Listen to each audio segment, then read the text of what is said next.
Hello, Guilty Feminists. This is Deborah. Some of you will know, because I've said it before, I'm doing slightly few live theatrical episodes of The Guilty Feminist every year in order to put more into those, because 52 a year is a lot and I'm tired. It's been 7.5 years. So I want to really focus and I don't want the quality to dip. The show's evolved. There was all sorts of things we did in the early days that we don't do now, but that's just, how life goes. Things evolve, things change. I've changed. But I do just want more time and energy for those live episodes. And we've realized this incredible vault back catalogue. And we've had a few people say, you never do best ofs. And I've always thought, I didn't want to. It felt like cheating. And now actually, I think it feels like we have got a really rich canon to choose from and so many guests that are worth revisiting, co-host stories. And, there'll be loads of people that have started listening recently that haven't had time to go back into that vault. There'll be loads of people who'll go, oh my God, I forgot this episode. This is my favorite.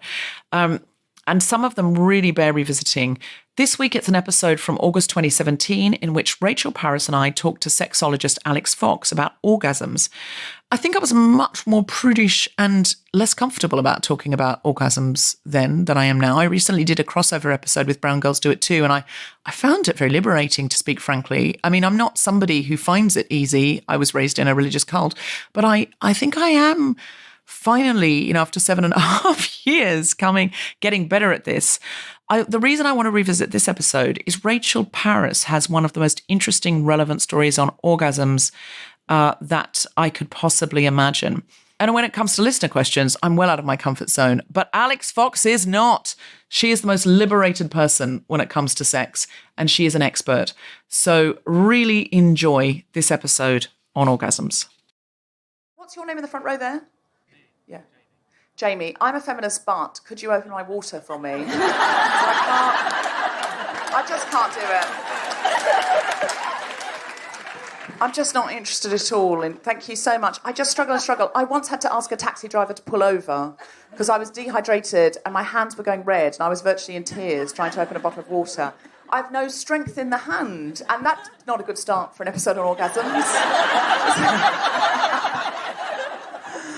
You've said that, I feel as well, something I feel guilty about is the fact that I didn't say this to you backstage, but you've invited me on this particular episode, and I know why, because Deb knows a story about me and orgasms that I am going to tell you. She agreed to do it. I mean, to be fair, I haven't sprung it on her. It wasn't like, I didn't say, let's do it on handicrafts. And then when she's out the back, orgasms! I'd love to talk about handicrafts. In many ways, I will be.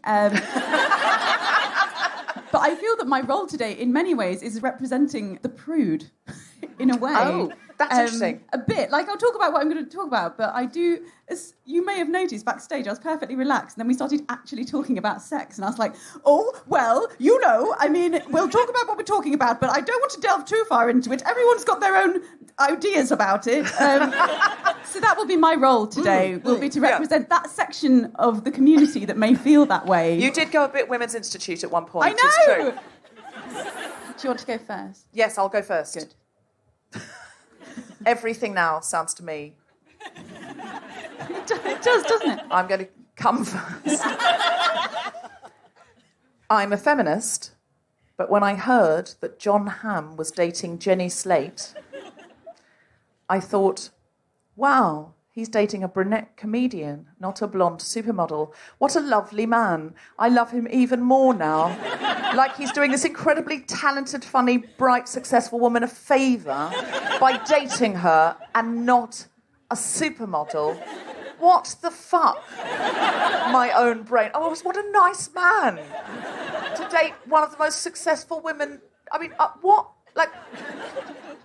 I'm a feminist, but I started trying to get out of the Women's March after 45 minutes because I found it a little bit claustrophobic. It was a bit much. It was very wonderful and empowering, but then there were just too many people and it was very loud and I felt a bit enclosed and I tried to get out and it was very hard to leave because there were so many women. Blocking up the pathway. Blocking up the pathway. Oh. And then I couldn't even get an Uber. Because the roads were blocked. Were you trying to Uber your way out of a march?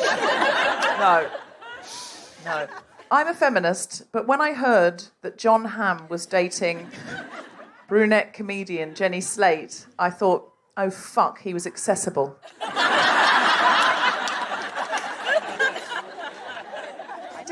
Who saw that coming, though? I didn't see it coming. I didn't know. I would have made more of an effort. I would have given it a good go if I'd known that. I'm a feminist, but I find... Sorry. I don't know... OK, I'll just say it. I'm a feminist, but I find men fixing things like shelves and opening water bottles a huge turn-on.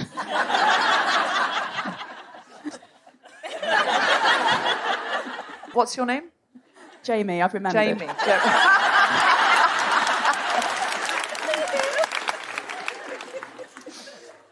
Handymen. Handymen.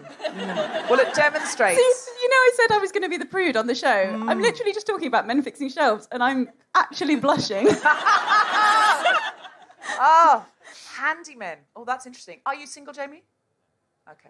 Are you with your partner here tonight? Okay, so Obviously, this has just got a little bit awkward. No. Were you also slightly aroused when your boyfriend Jamie opened my water in such a manly way? No. You've seen it before. You've seen it all before. You've seen him open water loads of times. If this is what he does in public, think what he does at home.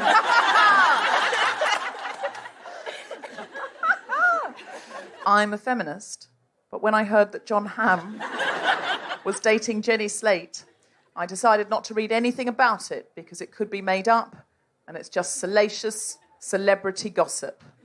And then I read all of it. Like every single thing I could find. I mean, it's probably not even true. They probably just went to a movie together because they're making a movie together or something and they were like, oh, we should see this. And then on the way out, he just put his arm around her to be chivalrous and guide her. Chivalrous. In a Mad Men-y sort of way. He just sort of guided away from the paparazzi. I don't know. It's probably not even true. It's like you were just writing really tame erotica.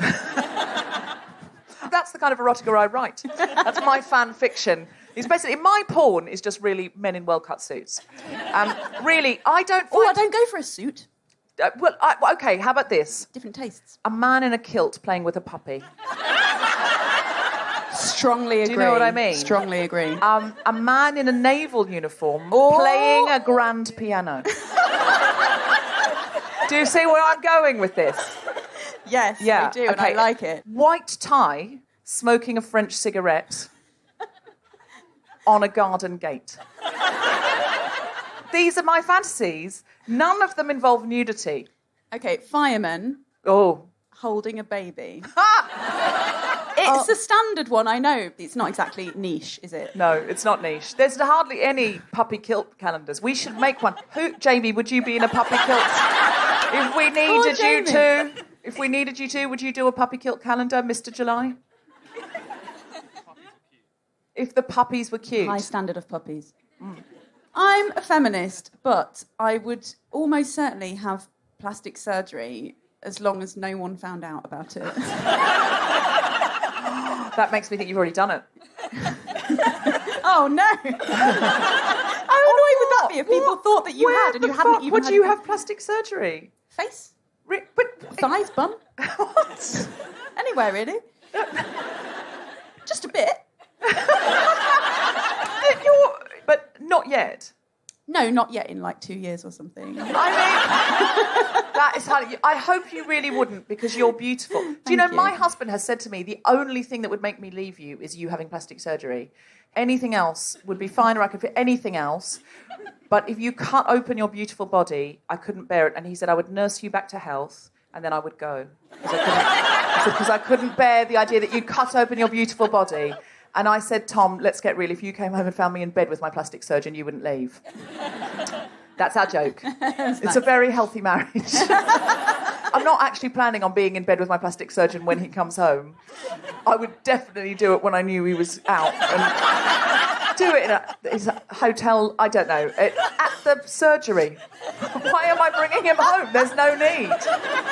Also, I don't think a plastic surgeon would be very turned on by you, because he or she, but the plastic surgeon was a woman all along. You didn't see that coming, did you? No. You heteronormative people who assumed it was a man. wasn't a man. I am having a lesbian love affair with my plastic surgeon, and we're very happy. So many revelations tonight. So many revelations. None of that has happened. Live from the Underbelly Festival on London's South Bank, the Spontaneity Shop presents The Guilty Feminist with Deborah Frances-White and guest co-host Rachel Parris and very special guest Alix Fox talking about orgasms.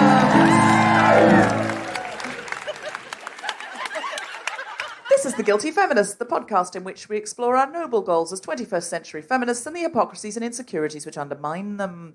Okay, great. So, orgasms. Yes. What was your challenge, Rachel? My challenge is a challenge that I actually set myself when I was 24, and now I'm not. So basically, a bit of background to the challenge that I'm going to talk about. So I didn't have an orgasm for 6 years. It was the first 6 years, to be clear, not of my life.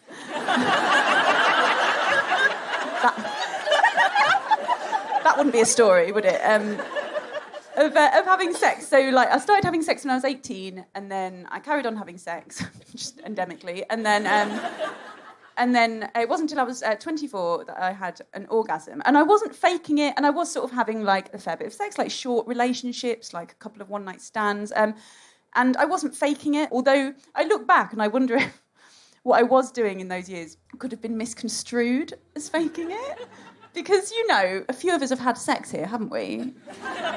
About a third of the audience has had sex. So, you know, if you have had sex, like, it does cause you to make some... Even if you're not in the middle of an orgasm, it does cause you to make some noise, doesn't it? You know, it does, doesn't it? Like, if someone comes along and, like, you know, puts a peanut up your nose... or a hula hoop on your finger, whatever the metaphor is, you know, you're like, oh... that's up there. It might never come out. So I was making noise. It's not like I handed these like men a card at the end, a laminated card that said I categorically did not have an orgasm just now. I've had them made. But so I hadn't had an orgasm because I didn't know what female orgasm, how it worked or what it was or that it was a thing. Because like when I was growing up, I don't know about any of you, but like at school, like in education, like you say, all they talked about was how not to get pregnant, which I continue to absolutely nail. Like they didn't talk about female orgasm at all. They didn't say that it was a thing that existed. The words literally weren't said by anyone. Or B, a thing that doesn't happen automatically, because obviously it doesn't happen automatically. I know some women come very quickly and very easily, and that's wonderful. You know, statistically, 3 of you are coming right now. And if you are, do tweet Deborah afterwards. But for a lot of women, it's something you need to practice, you know, to get comfortable with your body and find out what works for you. Something you need to practice just sort of like by yourself over years and learn how it all works, like Etch-a-Sketch or something. So anyway, I was 24. There wasn't any particular event that made me do this. It was just like enough is enough. I do remember my flatmates were away for a few days, so I kind of had the flat to myself. I didn't know what I thought I was going to do. So I went to buy a vibrator from Ann Summers, which was interesting. Sort of like a punk Helen Mirren would like come up and you'd be looking at the vibrators on the wall. She'd say things, critiques of the models that I didn't even understand, like thorough. I understood that one. Or robust. Or surprising. Don't know how surprising you want it to be. But anyway, I bought a vibrator and I took it home and I actually booked 2 days off work. Because I didn't know how long it would take, because it had been 6 years. It had been 6 years. So I thought, why am I thinking that, like, in a few hours I'm going to crack this when it's been 6 years? So I booked 2 days off work. I didn't need both of those days, it turns out. What I definitely did need was a vibrator. Like, I think I definitely, for that first hurdle, I needed, like, something a bit more intense to sort of, like, take me over the edge, and something that when I think you would just take your hand away, you know, you'd just be like, ugh, because I can't remember, I don't know, like, obviously, I don't know your history, guys, I haven't researched it. If you can remember, like, before you've got used to having an orgasm, it's a strange feeling, like a little bit too intense sometimes, and that is the point where I would always stop, or push someone's hand away, or leave the room. Anyway, so I did it. I got a vibrator and I just kept going and kept going. And there were moments where I would just stop and be like, I don't like it. But for hours, it took about 4 hours. Not constantly on, but I've kind of stopped starting. Did you have to change the batteries a couple of times? As I would think. No, it was a brand new toy. The battery life was incredible. But I did it and I was just so incredibly relieved because I had definitely thought that I was broken, that I just never would. I thought I would just be one of those women who just never ever would. You just couldn't. You just had to teach yourself. How did men respond, if you were dating someone new? Did you Yes. If I was in a relationship after a couple of months or something, I'd say, to try and take the pressure off, I'd say, just so you know, I never have. Doesn't take the pressure off. Doesn't it? Then you become like a bench that needs fixing. Which Jamie would enjoy, yeah. probably. Yeah. You felt a bit like a sort of UNICEF outreach mission then. Would they kind of go, I can do it there. Yeah. I'll be the guy to do it. Don't you worry. And they weren't. Yeah. I was. Yes. Yeah. So it's actually kind of just getting to know your own body and spending time with yourself on your own without the pressure. I love the fact that you booked 2 days off work because psychologically, then you've got the time, haven't you? I think sometimes if you say, well, this might take 2 days, then you don't get frustrated with yourself in the first 2 hours. Yeah, I think that is a huge part of it, is that I knew, and I think that happens in sex, doesn't it? When you feel like there's any pressure from any going away to a nice force. hotel sometimes. Oh, God, yeah. You know, when you've got a mini break or something, and the hotel's gone to a lot of effort to make it sexy. And you've got one night to have the best sex ever. Yeah, exactly. And you can't have it any other night, and then the night. So time and you've pressure paid is a huge for thing. it. That's the problem. You've sort of paid for the extra nice suite. Yeah. So if we don't have good sex here, we're just bad at sex. Yeah. You put a curse on the hotel. Yeah. It's exactly right. And I think sometimes we get frustrated if we can't do things straight away. Yeah, absolutely. And then we think, I'm no good, and we attach the ego to the act, whatever that act is. But it's hard to take orgasms not personally. Yes, it is. It really is, though, seriously. The relationships that I've been in since then, even though now, I know more about myself and I have orgasms, which is great, but it's still not easy.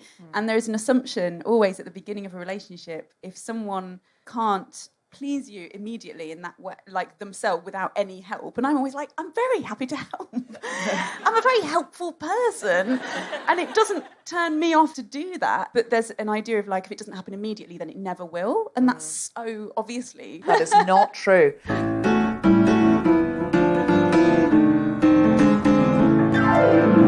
Would you like to hear a song from Rachel Parris? Oh, yeah.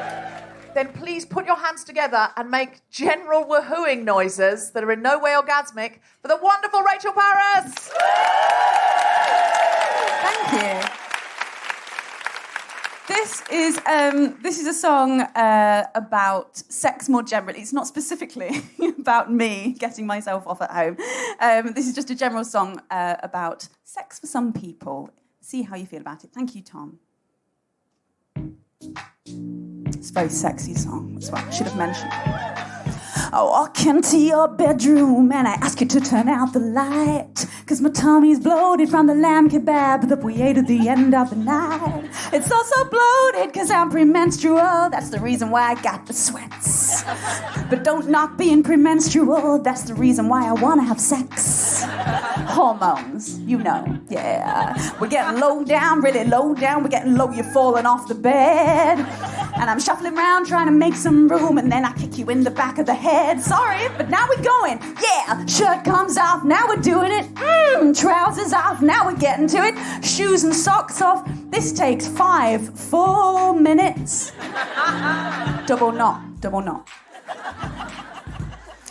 And I'm sitting naked watching you remove your clothes and have a 5-minute reverie about how the concept of stripping for straight men and straight women is just insane to me, because not many women get turned on by just a man stripping. It's not inherently sexy. If anything, it's clownish, come hilarious, whereas some men pay to watch averagely attractive ladies just remove their clothes with varying degrees of choreography, and often none at all. Then I think about sexism, and then I think about the patriarchy.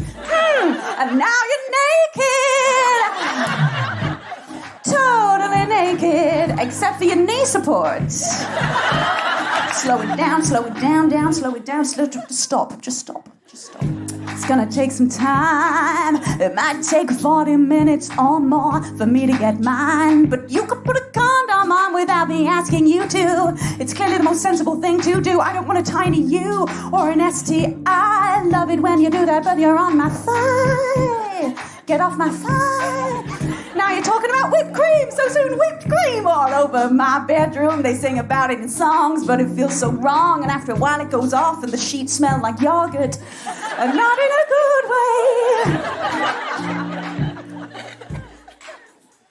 And don't tell me, by the way, you have to send off to the USA for Trojans in your size. I've got eyes, I can see what's between your thighs. It's perfectly nice, but don't tell lies. Don't you realize I wouldn't lie about the size of mine? I would choose not to talk about it.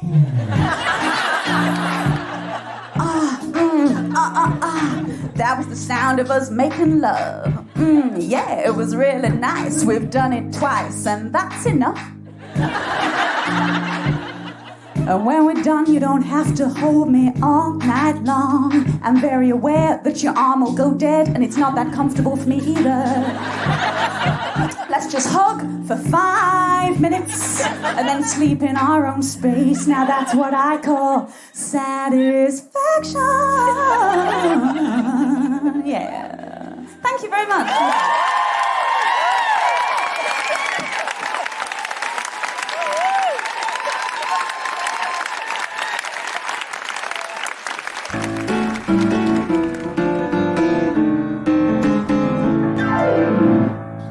Welcome to the stage, Deborah Francis White.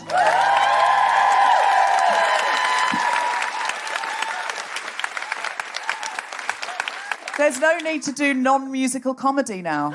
I feel like I want to improvise a song. I must not do that. I sometimes think it's my biggest wonder, actually, that we don't talk about this more often, but that men have a part of their body that moves without their permission. I mean, that is weird, isn't it?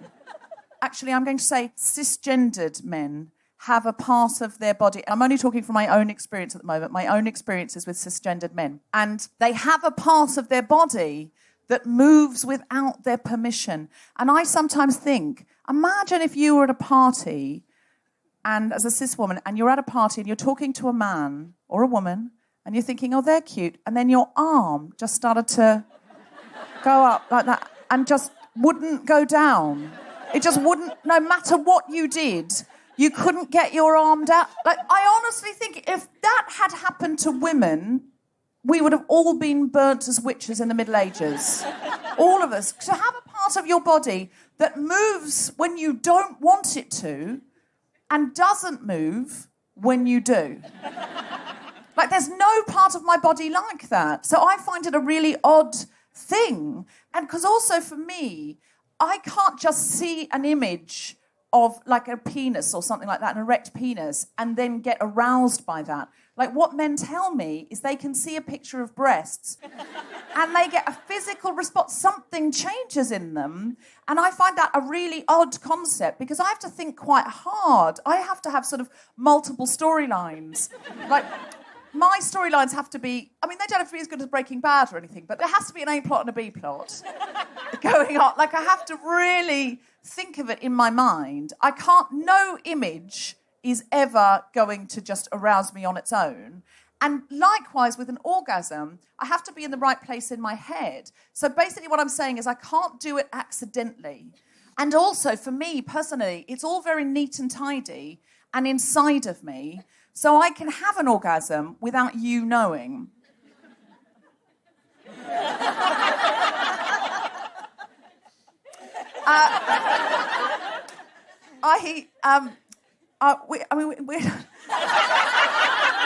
We talked about this on another episode, but I never really sort of talked about the story that a friend of mine was on a plane. She'd just been seeing this really hot guy, and then she got on the plane, and it was like 6 hours to New York. And it was a long time if you've just been seeing a hot guy. And she was thinking about sort of getting back to see him. And she was really bored on the plane, as you are. And she said, so I just thought, I'll just do it. And I said, well, who was next to you? She said, there was a guy. She said he was a really handsome man, and that really helped. And I said, did the guy next to you realise? And she said, no, I don't think so. She said, I had a blanket over my lap. And I just, in my mind, imagined cut to, I just keep having this image of her, like, really dramatically coming on this plane. But she says it was incredibly discreet and that she was able to orgasm without him knowing. Now, I reckon he suspected something. So I'm going to ask you now, if you've ever suspected the person next to you on a plane has had an orgasm, could you just go, Nobody here suspects anyone next to them on a plane has ever had an orgasm. Okay, so it's definitely possible to do it without anyone realising then. Because clearly people have done it. But men can't as much. I know this because a friend of mine's a flight attendant, and she said in business class they have to ask men to stop all the time. Yeah, it's one of their main jobs. That's what she told me, is the main job is to go and say, excuse me, sir, no. Whereas women in business class clearly can, because, I mean, I think as long as you're by the window, don't do it on the aisle.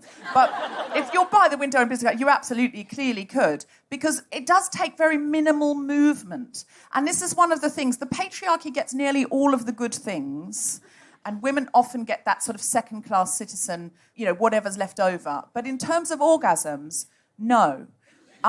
These are some things that the patriarchy forgot to steal. You can do it discreetly. You can do it anywhere.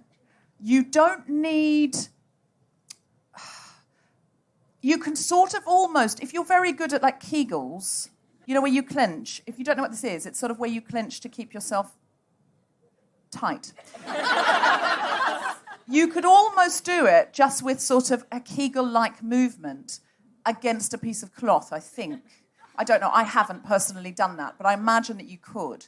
There's various ways in which I think we have definitely got the upper hand, and one of them is masturbation, and the other one is just gone out of my head because I've just got off an 11-hour flight from LA. Jamie, could you just entertain them while I think of it? Oh, I've remembered! Thank God. We can do it as many times as we like. We can keep coming and coming and coming and coming. The idea, if somebody told me tomorrow, if I was in a body-swapping movie with Jamie, and then tomorrow I ended up in his body, the thing that would make me the saddest is you can only come once, and then you have to wait to refuel like a plane, where you have to do a stopover. Like, I could just get from here to Australia in one go. You have to stop in Hong Kong. Thank you very much.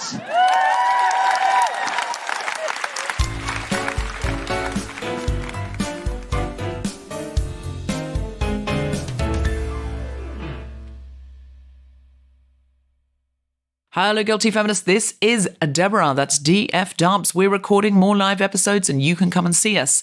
Please do. We are live at Soho Theatre in London in August on the 11th, the 12th, the 18th and the 19th. That's August 11th, 12th, 18th and 19th. Get tickets now. We're live from Chichester on the 21st of August. Coincidentally, I'm also doing my play there. I'll tell you about that more in a minute.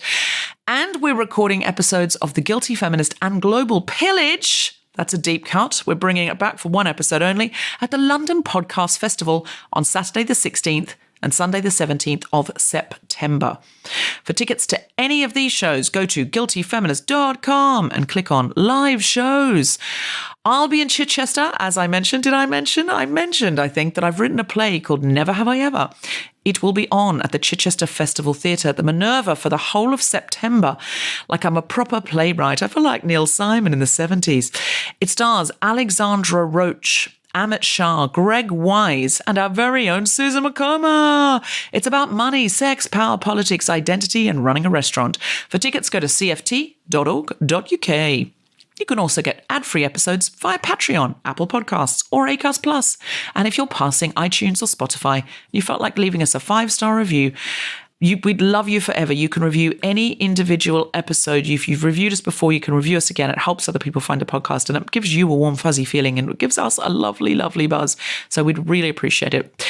Also, if you're not following or subscribing or whatever it is that you have to do, click that button. It really helps us. And now back to the podcast.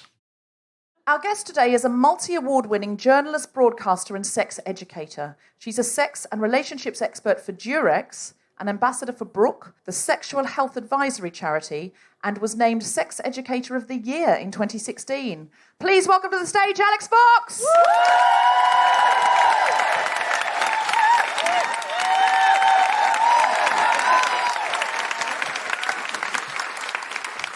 Hello, superhumans. Hello, Alix. So, orgasms. If we're having a problem having an orgasm, is there any advice that you can give us? Unfortunately, there are a trillion, zillion, gazillion reasons why an orgasm might not come on demand. One of the things I hear about a lot these days are people struggling to orgasm because they're taking SSRIs, selective serotonin reuptake inhibitors. My God, that was a mouthful. And trust me, I give a lot of mouthfuls.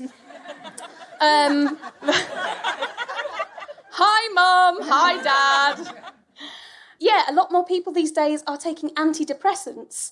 And whatever gender you are, they can, although they can elevate your mood and make life a lot easier in lots of other ways, they can make it very, very difficult to orgasm. I actually recently spoke to a wonderful girl in the States called Krista, who had this very problem. She found that SSRIs were doing wonders for her day-to-day life, but they'd put her bedroom activity right down in the doldrums. Her vagine just was not dancing the flamenco like it used to. And that was antidepressants? Yes. Like something like Prozac or something like that? Yes, yeah, exactly. Fluoxetine. And in an attempt to try and make herself orgasm again, she tried a huge variety of sex toys. And the one that she found that worked for her was a very appropriately named magic wand. Now, I don't know who here in the audience has seen a magic wand before, but it's quite a hefty-looking bit of kit. Yeah. It's the kind of thing where if you take it to bed with you, if you keep it by the bed, if there was a robber in the middle of the night, you would be well armed. Lots of them are mains-powered. I've got one, in fact. Is this a toy? It's a toy. It's a very, very strong vibrator, and that worked for her. But during her quest, she tried lots of other vibrators, some of which weren't so successful for her, so she experimented with other ways to use them. And she actually discovered that if you're suffering from a migraine or if you have blocked sinuses, just running a small bullet vibrator around your eyes and over your face can release phlegm quite nicely. Although you do look like you're wanking off your own head. Okay, so toys in general. If there was going to be a headline for this podcast episode, wanking off your own head, got to be it. Surely, yeah. If this was Alan Davies Untitled, I think we'd have just found our title. So you were saying earlier to me that there's a stigma about big toys. Yeah, I'm straight myself, straighter than a Roman road, which I think a lot of people find quite disappointing, actually. I think there's quite a lot of... I'm certainly disappointed, because I'd imagined an after party, and this is a terrible way to tell me. Sorry, go on. Well, I think there's a lot of pressure on... I should say, I don't really like the name sexpert. I prefer sex spurt, because that's how most of us came into being in the first place, right? But yeah, I think there's quite a lot of pressure on sexperts to necessarily love all of the things that they talk about or to have experienced everything. And that's impossible for just one person. So it's part of my job to talk to other people about their experiences and what makes them experts. And recently I spoke to a lot of women who have sex with women.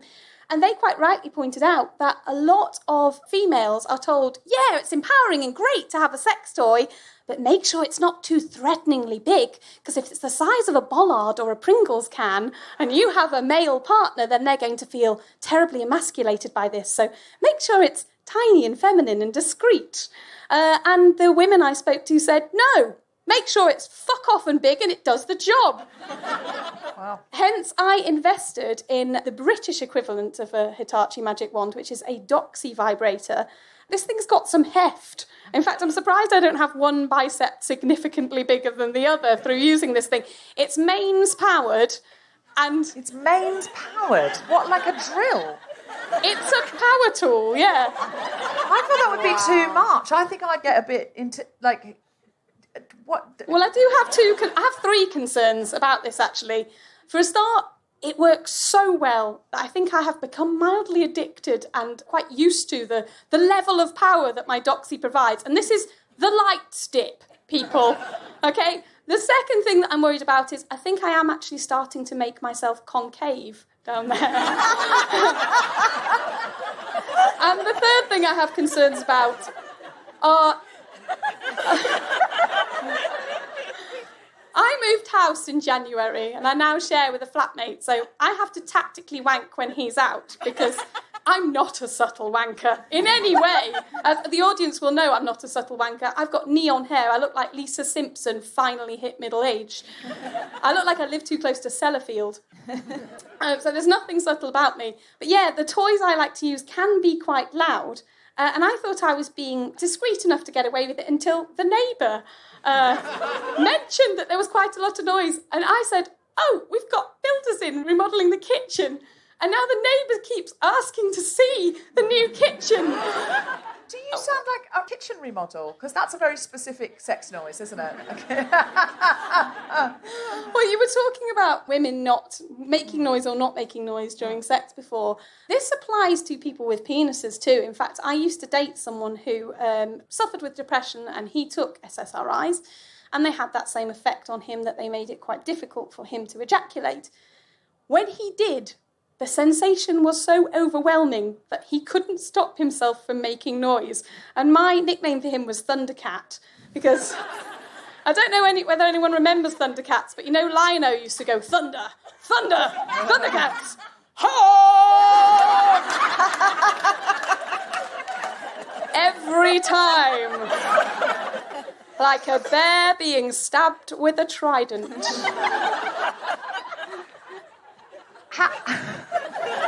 You should definitely trust my advice. I'd like to thank all the brands that work with me. I really think I'm upholding their name.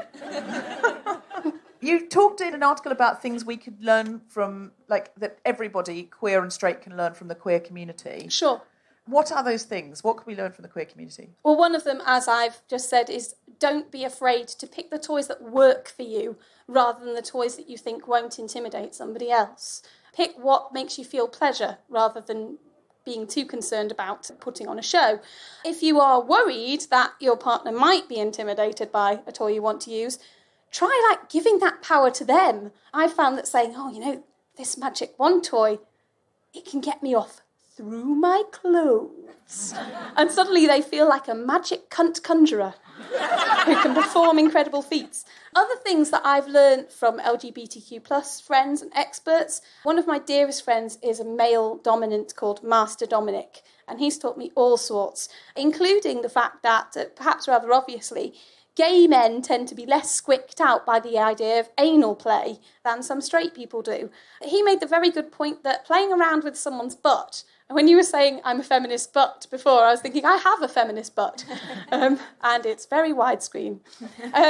He made the point that butt play doesn't have to be penetrative. You don't have to put anything inside of anything, in fact, for it to be good sex. You can go all round a round of roses, in fact. Ring a roses. Other things that I have been taught are, recently I've been really looking into toys for people with penises, because I think although it's seen as quite a standard, empowered, but quite normalised thing these days for most people with vaginas to own a toy, you know, quite frankly, my bedside drawer looks like Watership Down. There are so many dead rabbits in there. And no one so far has commented on this. But if you...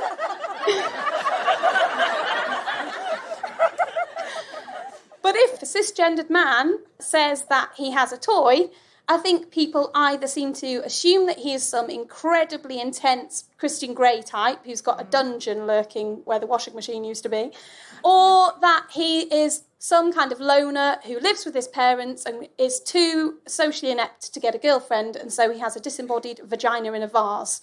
Or some other kind of Ed Gein-esque vagina. A vase would make it worse, though. Yeah, it would.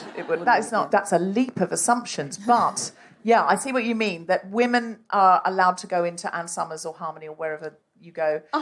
and buy the vibrator, but if a man did it... For men, it's a lot more stigmatised in the UK interesting. currently. That's really true. You are, you see some, well, I straight don't know what's on the market, but like when you see like some of the toys for men in Soho and stuff, you're like, oh my God, who would buy that kind of thing? Yeah, and there that's is that very attitude about interesting. it. Although a friend of mine started dating a guy who brought out a dildo from his previous relationship and wanted to put it in her, and she was like, fuck off. Like, if you want to use a dildo, then you have to buy a new one. That's the minimum requirement. Which I think, fair. That is quite politically sensitive, though, because some sex toys cost an arm and a leg, whether they're the size of an arm or a leg. Even some of the very tiny ones are very expensive. That is true. They are crazy expensive. Plus, ecology, recycling, good for the world, not so good for genitals. Yeah, I hear what you're saying, but I still would feel... Like, the thing is, I could take my vibrator from relationship to relationship. It only goes in me. I don't want... We're off topic. You don't want to be penetrated with a thing that has been inside somebody else's orifice. Oh, shit. I've forgotten about the penis. Of course. Oh. There is a bit of a failure of logic there. That is so true. That is so true. Headline number 2 for this episode. Yeah, forgotten about the penis. I've forgotten about the penis. But he can't really go to Ann Summers and get a new... I mean, if he could, I'd make him. Ann Summers is very reasonably priced. I'll pay for it. I'll pay for him to have a new Ann Summers penis. Do you know, I have actually, speaking of new penises, I give advice on a variety of podcasts. And one of them recently, I get a lot of letters from men who have been circumcised, cisgendered men who've been circumcised, who are worried that the sensitivity of their penis has been compromised as a result. And lots of them ask me ways that they can restore sensitivity. And you can get these little hats, like little nylon hats, like caps that go on the end of penises, that you wear to restore sensitivity. But there are people looking into the use of stem cells to regrow foreskins. And you can potentially have a skin graft from elsewhere on your body to create a new foreskin too. Good to know. You said there were 70 ways that we could orgasm, that a woman could orgasm. What are those ways? This was actually something I heard from a lady called Catherine Dunworth, who is an expert in Tantra. She works for a company called Venus Women, and I met her on a panel talk recently. Catherine said that studying Tantra has taught her that there are over 70 different erogenous zones on a woman's body that can be stimulated to purportedly cause an orgasm. And 2 of these that I found the most... Well, I'm going to say eyebrow raising. I think my eyebrows raised so far that they may as well have been attached to helium balloons. They started to float off my head. The first one she said was urethral orgasm, which involves stimulating a lady's wee hole. And she also said you could take that one step further and have a urinary orgasm where you actually force yourself to do a little bit of pee when you feel an orgasm coming on, and that can enhance the sensation. I would pre-warn your partner if you're going to do a little bit of dribble mid-moment. But the one that really made me sort of cross my legs so many times that they started to look like jeans was, like a double helix, that kind of effect, was she said that some women can orgasm by having a partner actually penetrate the opening of their cervix, either with a finger or a penis, or a toy. And I don't know whether anyone here has ever accidentally bashed their cervix. Jesus Christ. Yikes. Yeah, it's pretty full on. Tell us about orgasmic meditation. Ooh. Now, that's probably one of my orgasm noises, by the way. Ooh. Orgasmic meditation is a practice whereby women get together and are touched either by another woman, but usually by a man, stroked in a very specific way on the clitoris for 15 minutes precisely. And the idea is that it's a goalless exercise. The point of it isn't to try and reach orgasm, but just to feel whatever you're feeling and to let those feelings open up and develop and ride that wave, take that journey wherever it may take you. So so many questions.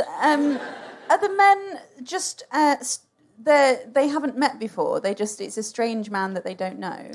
Well, a very well qualified but still a strange man.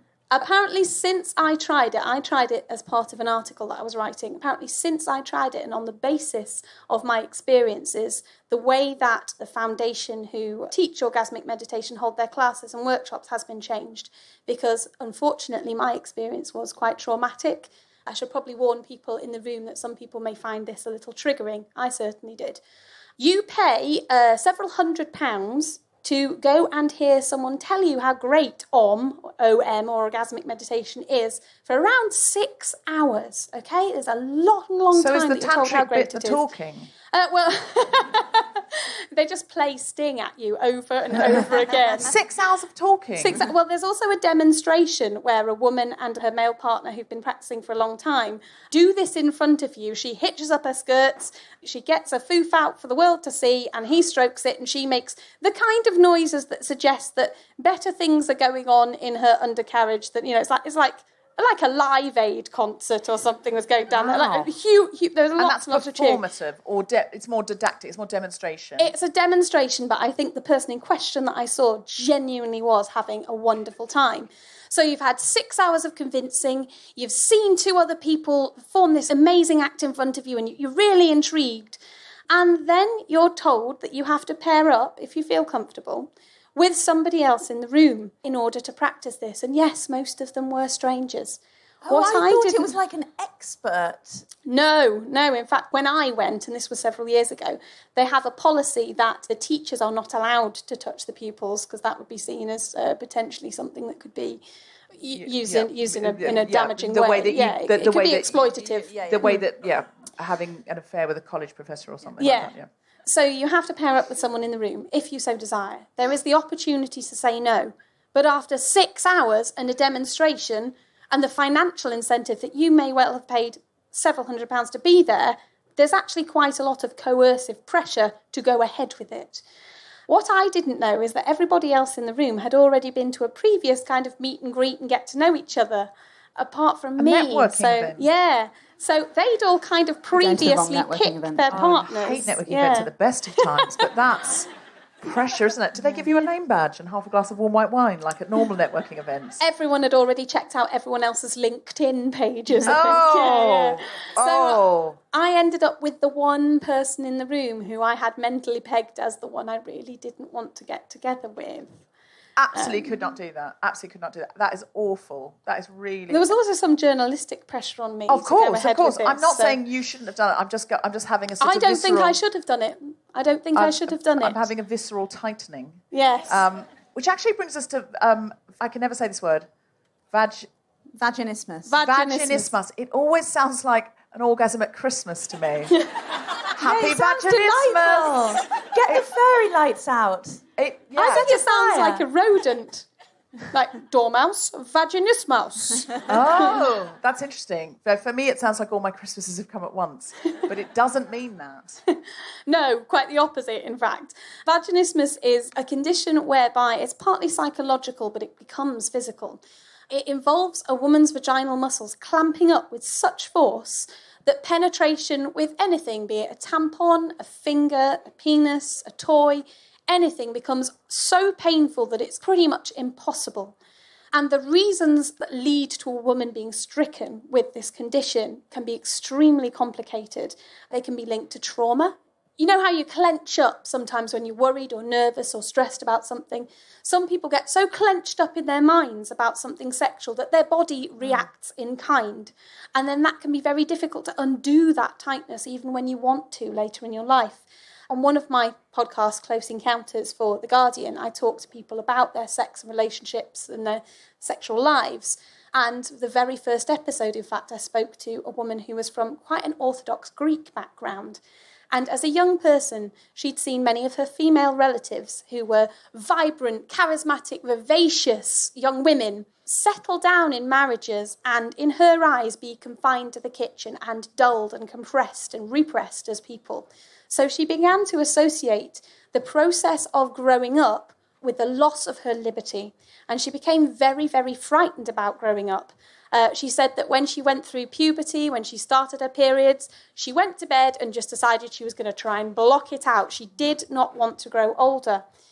When she hit her 20s and decided that actually she was quite happy being a grown-up and that she'd like to start a sexual relationship, she found that this fear of growing older had been internalised to the point where her vagina had clamped up. And she was kind enough to tell me about all the things that she had tried to unlock and unblock herself. In the end, she had a lot of success seeing a specialist therapist called Sarah Berry, who I just cannot recommend highly enough. She runs several workshops and support groups. She used to do coffee mornings and things called Fanny's Rule, where women would get together and talk about their undercarriages and the potential challenges that can arise henceforth from such things. But one thing that this interviewee told me that really shocked me was that she did some internet research into vaginismus and she found various chat rooms where people were discussing it. One woman, in an attempt to numb the pain that was being caused by her attempts to have intercourse with her partner, had used Bonjela on her vagina to try and desensitize it. This is something we need to talk about more. People are using oral gels on their lady gardens in an attempt to solve these issues. And yeah, well, this is really why it's a feminist issue, isn't it? There's been a long history of the male orgasm being prioritised. And it's partly because in order to procreate, you need a penis to ejaculate, but you actually don't need a clitoral orgasm in order to have a baby. So I think there have been whole generations where it was seen as sort of slightly unseemly. And I think when we talk about it as well, I always think when I was talking about it, because I talked about it in my show last year, like talking about women finding orgasm difficult, it's obviously like I've very much first-hand, I know that men can find orgasm difficult as well. Obviously, that sort of is a given. I know that that's the case, but I do think that there's more of the case of women finding orgasm difficult. Yeah, I don't know about that. I mean, the other thing, we can fake it, and I know we shouldn't fake it, probably, should we, Alix? People with penises do fake it sometimes. Yeah. In fact, to a larger degree than you might expect, because there is pressure to ejaculate. Sometimes if people are just too tired or if they're struggling. How do they fake it, though? Because can you not tell? If someone's wearing a condom, then they can just whip it out. If they're not, I'm sorry, this is really gross, but I have heard from several men who said that while they were having sex doggy style, so from behind, they pulled out and spat on their partner's back. Questions from the audience. Anyone got a question? A good answer, though, to the idea of should you fake it, no, pretending to have an orgasm really just repeats a negative feedback loop because the person you're with will think you're having a wonderful time, so they'll keep on doing the same things and you'll never reach Orgasmville. However, going through the motions of squeezing your body and breathing in a way that you would when you do come can actually bring an orgasm on. So that's more like a fake it till you make it. Yeah. So do the things with your body, but don't do them for your partner. Do them in order to sort of suggest to your body this is where you'd like to go. I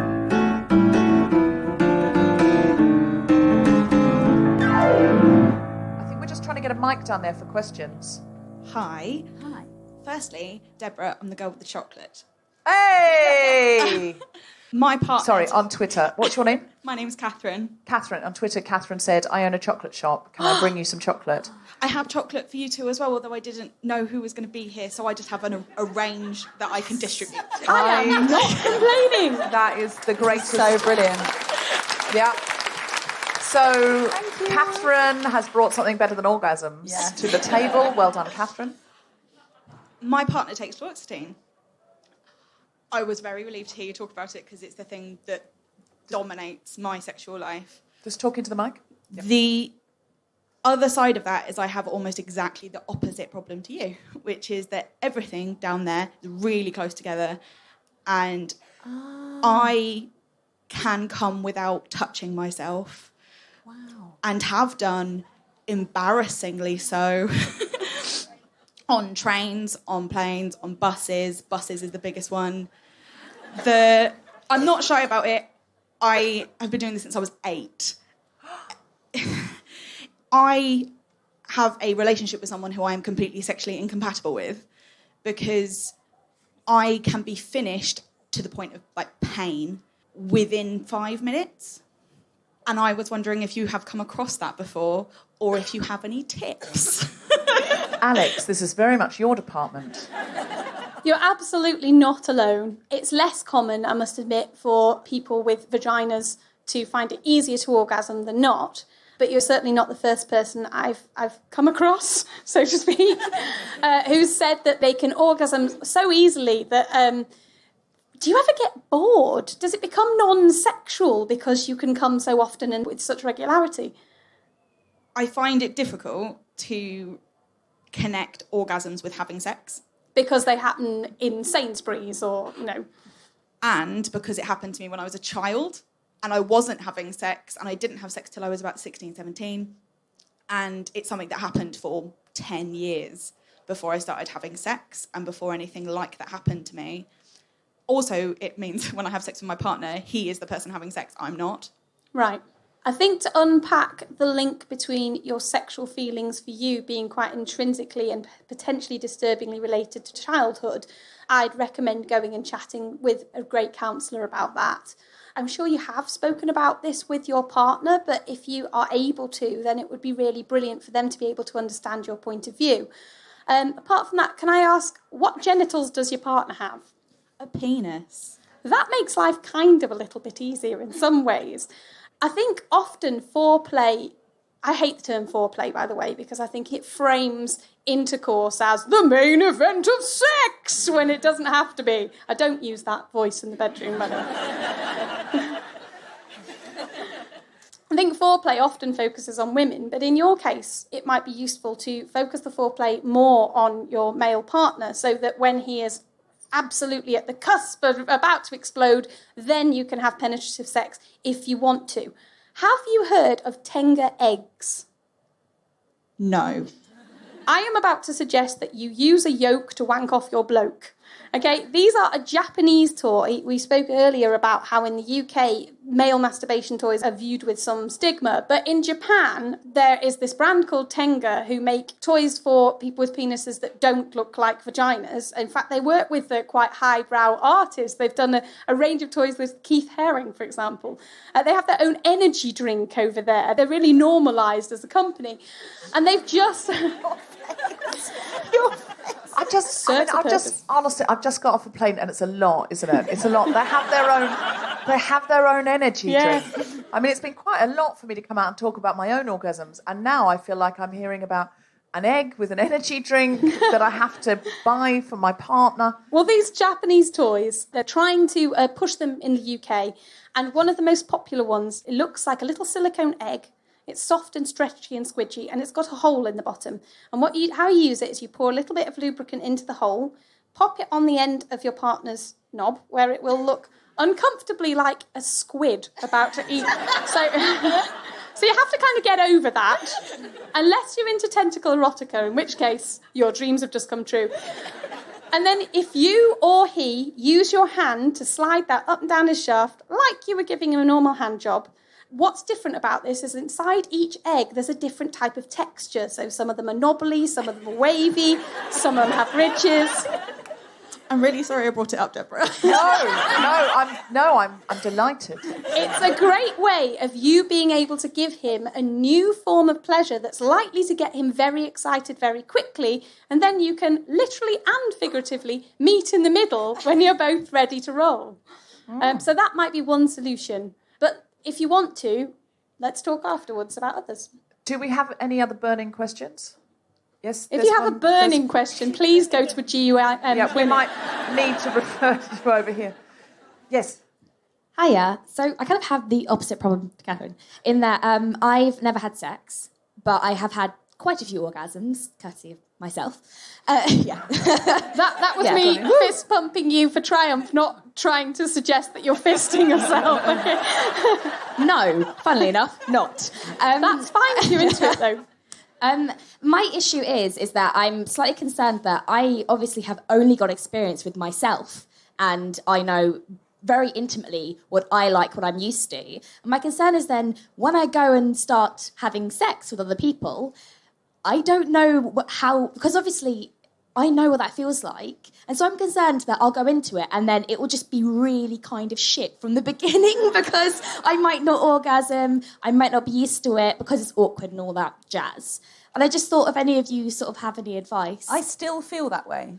I still feel that way now. And I've had several relationships since having an orgasm. But because I started off like doing it myself, and I feel very comfortable with that and how I work when I'm doing it myself. But I still, like, in each relationship, I don't feel completely qualified. I'm just going on my experience. No, it's fine. But in each relationship, I found it a completely different journey of discovery and trial and error, and I find low expectations to be crucial.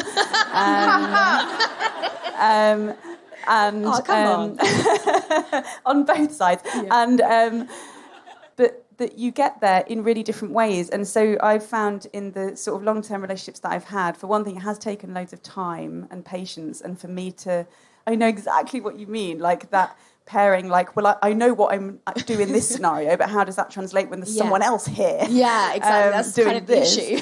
But I've just found that talking about it and really learning each other very well, and I found that in each relationship there have been very different sexual practices, different ways in which you do get each other off, and it's actually varied from person to person. Have you been pretty honest from the beginning about that? Or? Yeah, always, actually, since the challenge when I was 24. 2 days off from work. Yeah, exactly. The intimate 2 days. I found being honest is really, really important, actually, and it does take the even if it doesn't take the pressure off them, it takes the pressure off you a little bit, is what I found. I had sex very late because I was in a cult, and so and it wasn't one of the good cults where they encourage it. It was one of the bad cults where they don't allow it, and that's not okay to say, is it? Good cults. I've made out that sex cults are good cults. That was me trying to be flippant, but actually being incredibly insensitive. No, I was a Jehovah's Witness, as I've talked about many times. Have you just punched the air in sisterly triumph there? Were you a sister? Yeah. Excellent. We can talk later. Obviously not now, because you have a sleeve tattoo, and that is not allowed, along with anything fun. So yeah, we weren't allowed. I wasn't allowed to. I'm straight, and I wasn't. Well, I'm sort of slightly going off the whole idea of binary anything. I think gender binary is a bit of a crock as well. I mean, I think it's impossible with 6 billion people in the world that we're all going to neatly fit into this one or this one. And I think as well with sexuality, women are hot. I mean, of course I want to have sex with a woman. It's just I'm currently in a monogamous relationship with a man, and it's just. This is where the sex cult might come in handy. No, let's not. I'm not going to turn this podcast into a sex cult, as tempting as that is. What I'm going to say is I wish, because I was a Jehovah's Witness, we weren't allowed to masturbate. Obviously, it's hard for them to police that, but they do it with, like all cults, you self-police and you police each other. Fap cops. Fap cops, yeah. I remember once being at a young brother's house, as we would call each other, sisters and brothers, and he was probably 18, and he was sharing a flat with his brother, and I saw there was a Watchtower article about trying not to masturbate, that he had it all underlined, and he was studying with an elder, like having a special weekly Bible study about how not to masturbate. And it wasn't funny for him.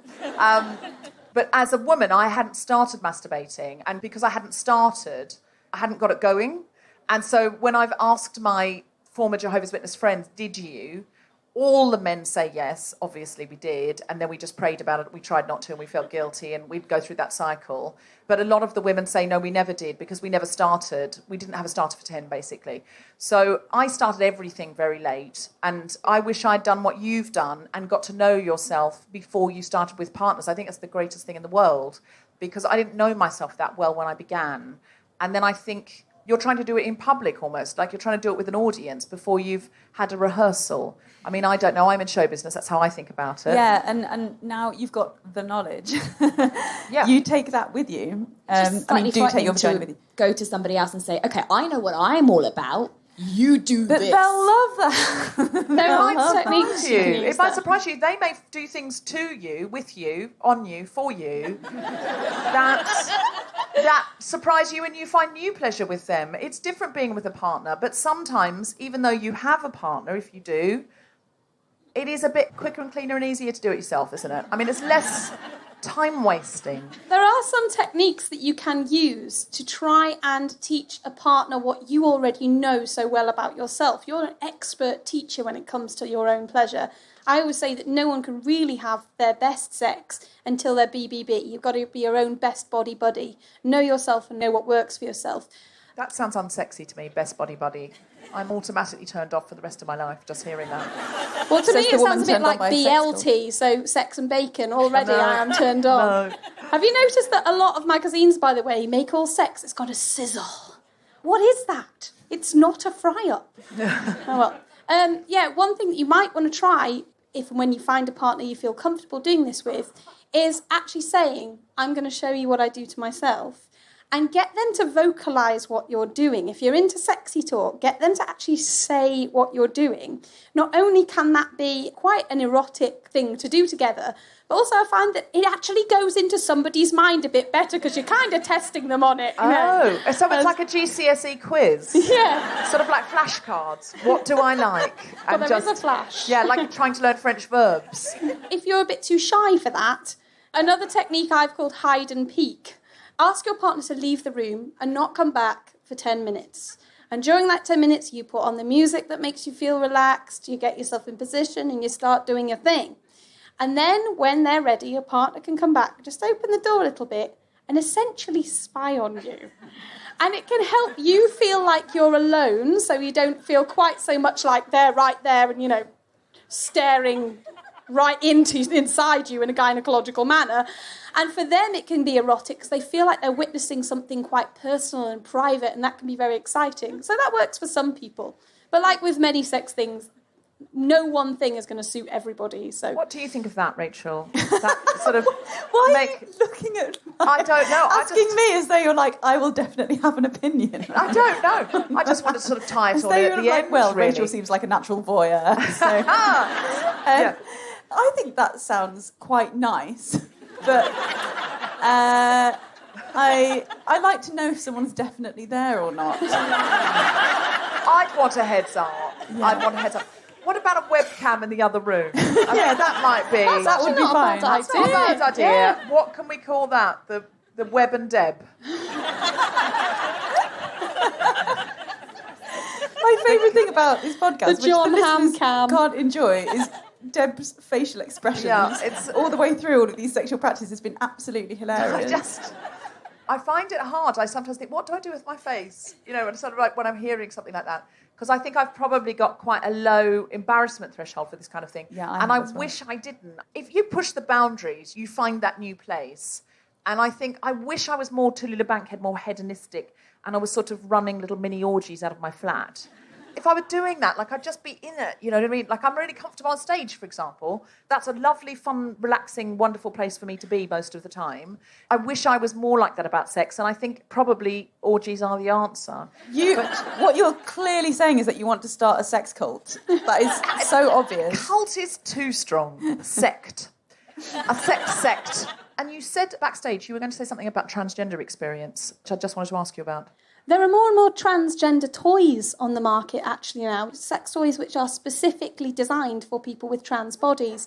There's quite a famous trans man porn actor called Buck Angel who's recently produced a toy for people who have enlarged clitorises.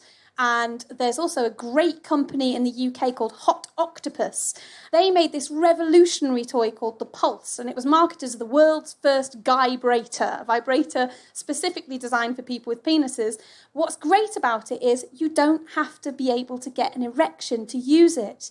It can give people who either are suffering from erectile dysfunction or who have nerve damage or other forms of disability that mean getting a hard-on is hard, it can still give them orgasmic feelings. And they are about to launch their first toy that can be used for people with vaginas. So that's exciting. Wonderful. And you said also there was some kind of, if people are disabled, there was some kind of orgasm you could have through your scalp. Yes. I am good friends with a group of strippers who work specifically with people who have very advanced forms of paralysis, who are paralysed from the neck down. They also work with people who have visual impairments or are completely blind and other sensory impairments. One thing that one of these strippers does is that she wears very tactile clothes, so like a feather boa, or she's got a bikini that has different materials on each tit, so that when she's working with blind clients, they know what they're feeling according to the sensation of the material. And she anoints herself with different scents at different points on her body. I think there's a lot that we can all learn about sensory experience as humans there. It's quite imaginative. That's something that we can apply to our own sex lives, perhaps. And yeah, there are also strippers and sex workers who are working with people with severe disabilities who've learnt to give very, very delicate head massages and scalp massages and pinpoint nerve endings across the skull that can result in pleasurable feelings that are akin to an orgasm. Great. So that's the opener for my orgy. Yeah. Is because that's a sort of unembarrassing, we can all do it with our clothes on, the scalp orgasm. Yeah. I'm going to find out how to do that, Rachel, and I'm going to invite you over. I am there. I could see the way you turned to me then, like the way in cartoons they have dollar signs in their eyes. You just had like a sort of vibrator in your eye. I did. That would be painful. Absolutely.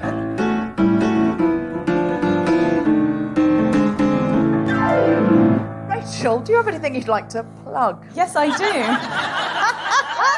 my God, I didn't even get that.